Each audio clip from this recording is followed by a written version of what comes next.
Have you ever wanted to program a game, but you don't know the platform enough to get far? There are some people who have bought one of these new retro computers, but are stuck exactly in that zone. I feel for those people who have bought multiples of them, but haven't been able to get far in any of them. If you're watching this, it's likely you've experienced that just like I did, and the algorithm somehow knows about it and brought you here. So my plan is to help you take intermediate level steps for your Wildbits computer, which, by the way, is now the new name for this platform. Definitely do your very first steps in Super Basic if you haven't yet. I recommend Michael White's excellent guide and YouTube channel and newsletter. He's been prolific over the last few years. He even gave a workshop on the Vintage Computer Festival East of 2026.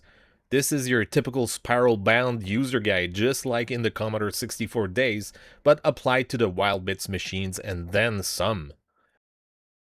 This video is more to set you on a path beyond Super Basic, directly into C and getting your bearings with this library at our disposal. A quick reminder, Phoenix Retro Systems announced it was passing the torch for its 8 and 16-bit line to the Wildbits Computing Company. You can find the video announcement and website links in the description if you missed all of this last year. So it doesn't matter if you have a first or second gen F256 or an upcoming Wildbits, they are all covered for the needs of this video.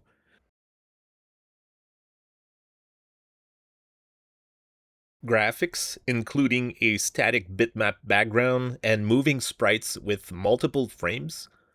Input with the keyboard, detected with kernel routines. And last but not least, background music, which will be taken care of with my standard MIDI file player. Of all those three, the music engine demands the most effort. I've seen my fair share of promising projects that had cool visuals and controls, but with the disappointing or no sound. It's very easy to go into other tangents. We're using the Oscar 64 compiler. Its library was derived from the LLVM-MOS F256 implementation, so using that manual is possible and recommended. Alright, saddle up and let's get to it. Hopefully, this inspires at least one person to commit to a project. Let's start with the bitmap layer and how we can put it on screen. The graphics card/device of the machine is inside a FPGA and allows many layers and options. We're gonna set the mode we need using the Wiki Master Control registers at D1000 and D1001. We're gonna poke 8-bit values directly into them, and it's useful to keep these comments around it. Put this inside a setup function. Bit 2 is a graphics toggle. Think of it like a master breaker of an electrical panel. Turn it off and you get stuck with nothingness. Except maybe text if you enable that. We're gonna activate bit 3 that enables bitmap layers. Think of this as an individual room circuit breaker. The breaker to the bitmaps room. Bitmaps plural, yes. Put everything else at 0 for now. As for the other Wiki Master Control register, all 0 is fine for this first program. We're now free to do stuff with bitmaps, but hang on. When we check chapter 4 of the reference manual, we see that there are 3 independent bitmap layers. You can switch them on or off individually. In fact, a bunch more registers are used to control all aspects of a bitmap as shown here. We're gonna go with default options and only use bitmap 0, the first of the 3. At this point, the bookkeeping becomes heavy whenever you want to go into the weeds of any feature because so many options are made available to you. There are helper functions in the C Oscar 64 library that dramatically simplify things. Bitmap reset can be used to restore the bitmaps at their default addresses and sets them up to use the same default color palette. However, it also sets them all invisible.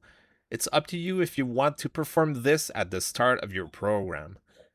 Most of the time, I don't. bitmap set visible 0 will enable our bitmap number 0, so let's use that and see what it does. Garbage inside your RAM that shows as grayscale static. That's normal. What we also need is a bitmap clear to wipe the screen. Next, there's a F256 library function for drawing lines, so let's play around with it just for a sanity check. Bitmap line x1, y1, x2, y2 will draw a line from coordinates x1 and y1 to x2, y2. The ordering of the 2 points doesn't matter. Make sure it fits inside a 320 by 240 resolution. Let's test it. Nothing. That's because we're missing 2 concepts in the library. There's an active color global variable from 0 to 255, and by default it's value 0, which would be transparent. If you try to draw a line, it naturally won't show up. To change it, use set bitmap color, value from 0 to 255, but let me save you time and suggest 255, which would be a solid white in this context. In fact, bitmap clear also uses the same global color, so it would be best if you precede both of these lines with a deliberate color choice. Now, with this, you could have fun drawing lines or pixels and do your graphics programmatically from scratch. You now have the power to do a user interface or a heads-up display of some sort. Knock yourself out if that's enough for your needs. What about loading a full colorful VGA-like screen bitmap? I don't want to make assumptions on what graphics modern tool you use. The path of least resistance is to get to a PNG that was saved in indexed palette mode with 256 maximum amount of colors in the palette at a resolution of 320 by 240. Personally, I got familiar enough with GIMP, which is free, or Sprite, which isn't, but is very good for 8-bit pixel work. Then we need to split the image into 2 things. First, a pure bitmap that's exactly 76,800 bytes. Each is a single pixel of a value from 0 to 255. This is a color number taken off of an indexed color palette. This is like painting by numbers, and there's 256 different colors. The second file should be at most 1 kilobyte or 1024 bytes of palette data. You start at color 0 and list red, green, blue, and alpha transparency. Then color 1 with RGB alpha until you've covered 4 bytes for every one of the 256 colors. Alpha transparency is not supported as of now, so just keep them 0. Some modern software can export PNGs as raw split data needed for our platform as is, like GIMP, but you can also just use this Python script, which I'll link to in the description.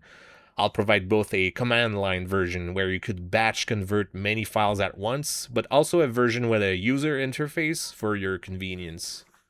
Now it's time to tell you a little bit about the memory map. The 6502 CPU is an 8-bit processor that can deal with 16-bit addresses.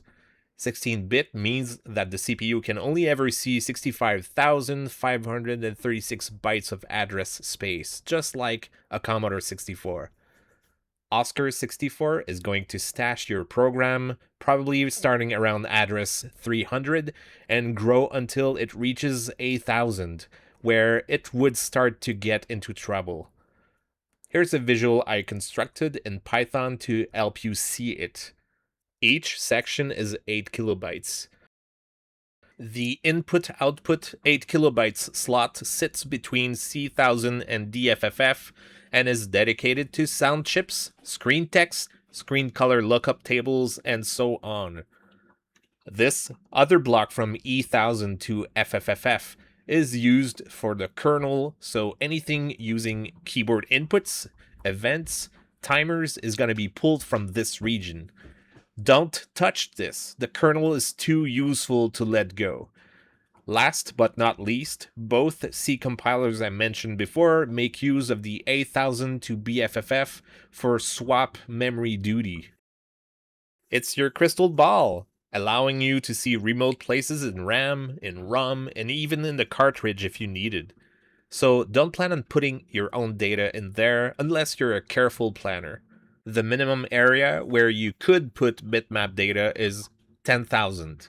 A full screen bitmap is 12,000 C100 in X, so that would sit between 10,000 and 22 C100. Here's what it looks like. There's a piece of good news. The FPGA-based Wiki chipset graphics doesn't care about 16-bit address limitations. It sees all, everywhere. You can easily tell it that bitmap 0 is at address 10,000, and if the setup is done right, it'll display your graphics at no CPU cost. Think of the FPGA as this overarching graphics card that runs faster than the CPU, takes information where it wants and when it wants, and is therefore less constrained than the 6502. Why was bitmap 0 at the default address of 6C1000? Well, we've got 512K of RAM to work with, and that goes from 0 to 7FFFF, just shy of 80,000. Putting those bitmap chunks at the end of RAM is smart, so we can get them out of the way of everything else. There's a small free pad near the end of RAM if you need it.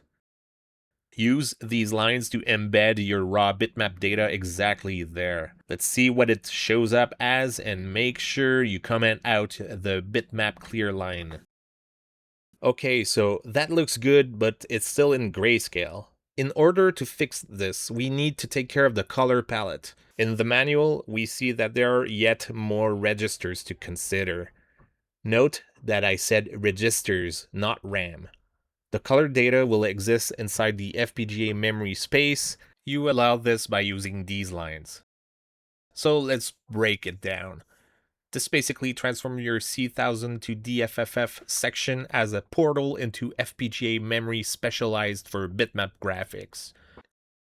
When you're done messing with the palette or color lookup table, you need to come back to the default IO page 0. This is where many other stuff is accessible, like sound chips. MMU IO control is an important address in low memory at location 0001, covered in Chapter 2 of the manual. I won't explain the other IO pages in this video, but for sure we'll have to dive into them for other needs in the future. So what do you do when you're in page 1? You copy your old palette byte by byte between D1000 and D400. But from where do you copy it? You could write lines of code that phones it in programmatically if you want, but the logical thing is to first embed an external 1024 bytes palette file into RAM. So let's pick the often used free location at 10,000, just outside of the normal CPU window.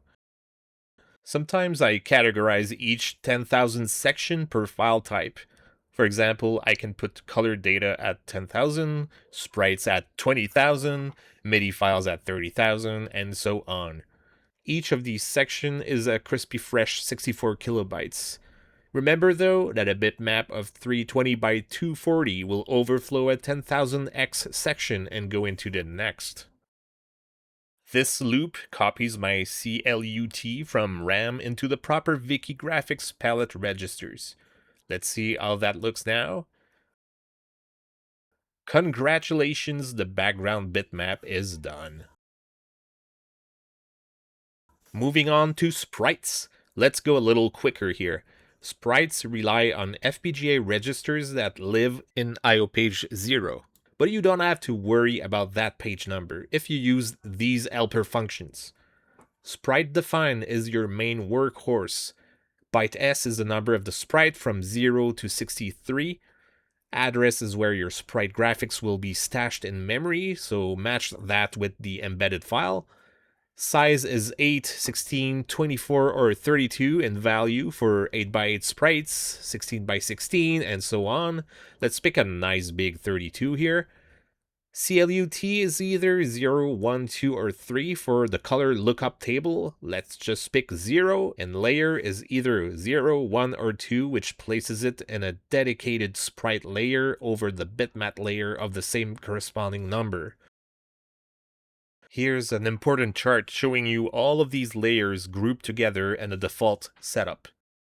Sprite set position is self-explanatory and is going to be used very often in your game, of course.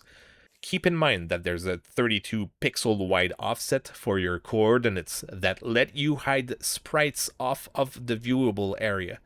For example, if a 32 by 32 sprite is at coordinates 0, 0, then the whole sprite square is just at the edge of being off screen.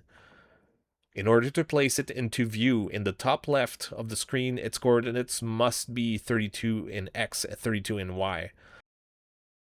Likewise, say X is 16 and Y is 100, then it'll show half hidden about here. Sprite set visible toggles sprite number S into view or not. For the sake of saving time, I use the exact same palette that I leverage for the bitmap. One thing you'll find yourself wanting is to do a sprite strip of many frames of animation. Once you've figured out how to do this in your draw program of choice, just use the same Python PNG export tool as before and embed that bin file into place. Let's say I need a really simple 2 frames of right walking and 2 frames of left walking. That'll be 32 by 32 times 4, so I need 4096 bytes of data. I can use my tool and spawn this, specify a size of 4096, and see it in my global map. Move it around, and resize it if I need. The C library helper functions save you a lot of time, but if you really wanted, you can dig up the reference manual, see where everything is defined, and have your merry way at totally controlling every detail yourself. Keep in mind you are responsible to switch to the right IO page while you define all of that sprite info. But also go back to the Wiki master control registers and enable the sprite bit number 5 here. Let's see how it looks. So we're getting a static sprite shown in the top left corner because we set sprite number 0 at a fixed address of 14,000. We'll deal with the other frames of animation later on. So a game isn't a game until it's interactive, right? Let me show you how easy it is to get input from the kernel. First off, you'll see this central function, kernel next event. This line detects key.pressed events. Use a switch case pattern in order to detect specific keystrokes. Since I just want to put WASD for movement, no need to go crazy here. I usually go for the Wildbits wiki pages and check this chart to see which key is linked to which key code. So let's pick the letters W, A, S, and D. I'm going to add sprite movement variables to manage position and speed like so. Let's just do this very crude movement and let the keys affect int16 type and set it to +1 or -1. I'll set up the main game loop to update the state of the sprite position.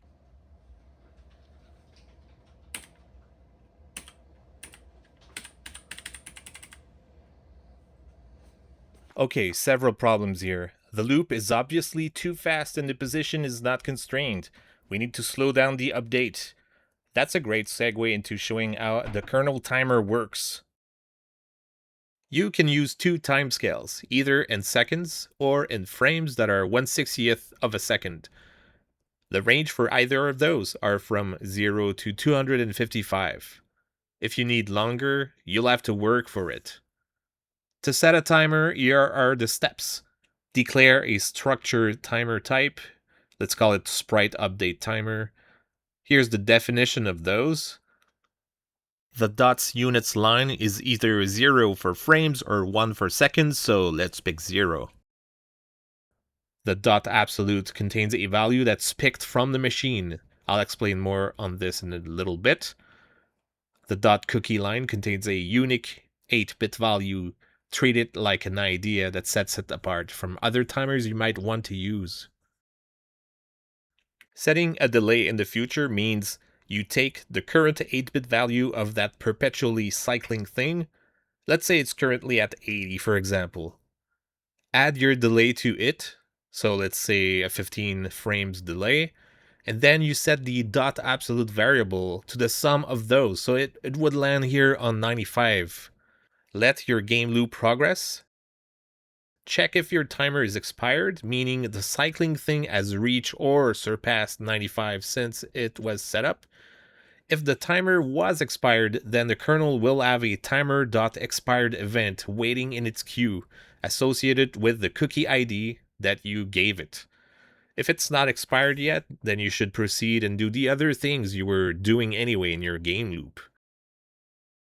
I'm going to use these defines that I can easily tweak. And when the timer expiration is detected, I'm going to update the sprite positions and relaunch the timer again. Just grab the new current value of the cycling thing, add your delay, and set the timer again. Let's try it out.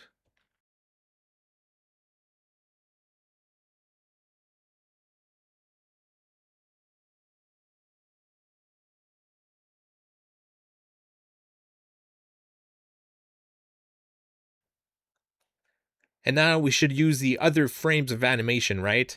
We can very well set a parallel timer just for that and tweak its speed independently.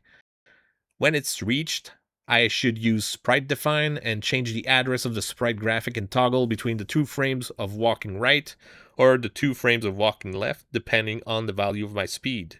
I really wanted to provide an example with at least 2 timers to show you that you can really go wild on them and set a bunch of them.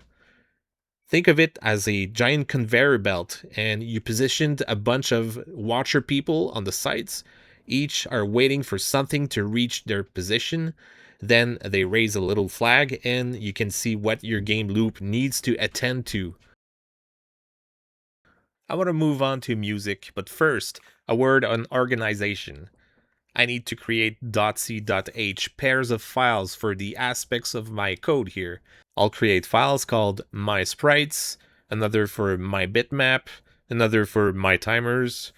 These lines will make sure everything is compiled only once, even if stuff is calling for the same source file from multiple places. And now for the most ambitious part of the game loop, some playback routine for background music.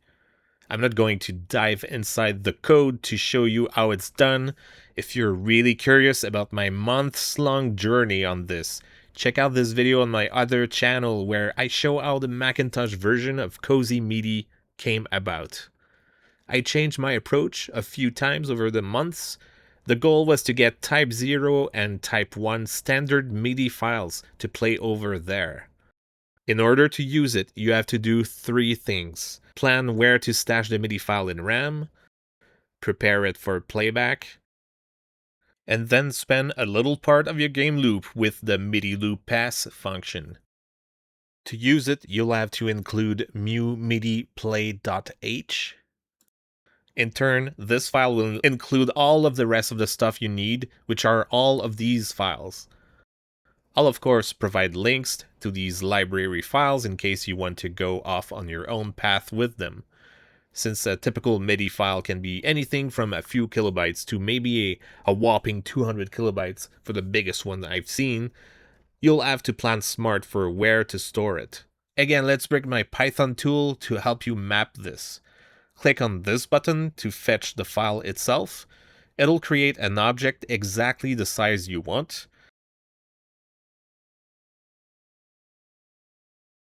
By the way, once you have a good idea of the full list of assets you'll be needing, you can compact them to take as little space as possible, over 10,000. Then you click on this export view and you can see either a simple list with their addresses and sizes, a list of directives that you can paste into your Oscar 64 project, or even the LLVM-MOS if you're using this. So let's test it out once it's all set up. Let's hear how it sounds.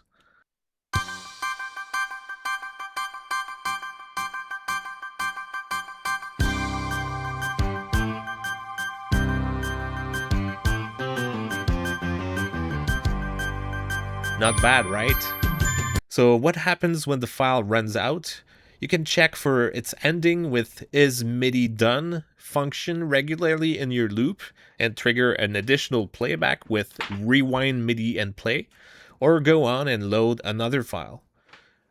But wait, there's more. I also spent a lot of time figuring out how the OPL3 works on the Wildbits machines and how to play a .vgm file that uses either OPL2 or OPL3. These are the sweet tones that remind me of the MS-DOS gaming days of Sound Blaster and AdLib alike. I created a whole set of library files that let you play those files as well. You use them in the exact same way as my MIDI functions with these altered function names. Make sure you embed the .vgm file in an empty spot.